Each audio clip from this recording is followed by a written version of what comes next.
Le président de la Chambre basse du Parlement a reçu le mardi 19 novembre 2024 dans son cabinet de travail une délégation des notables de la province du Kwango. Ces derniers lui ont remis un mémorandum contenant plusieurs défis à relever dans cette partie du pays issue du démembrement du Grand Bandundu.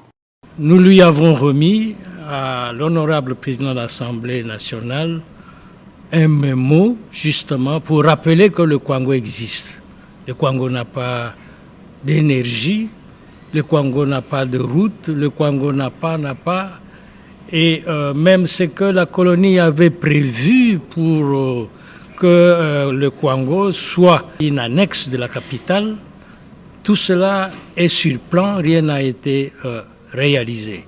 Il a fait savoir que la dernière visite du chef de l'État Félix-Antoine Tshisekedi Tshilombo dans cette partie du pays avait suscité une lueur d'espoir pour la population locale qui attend des réponses à ses desiderata. Le président de la République qui était là au mois de décembre, il connaît un certain nombre de choses, beaucoup de choses. Il a rappelé lui aussi qu'il allait s'y mettre pour que ce coin du pays se retrouve. Et c'est pour cela que nous avons tout naturellement commencé par le président de l'Assemblée nationale, lui demander s'il peut lui aussi faire en sorte que le chef de l'État nous reçoive pour lui rappeler ces problèmes de toujours du Kwango, oubliés.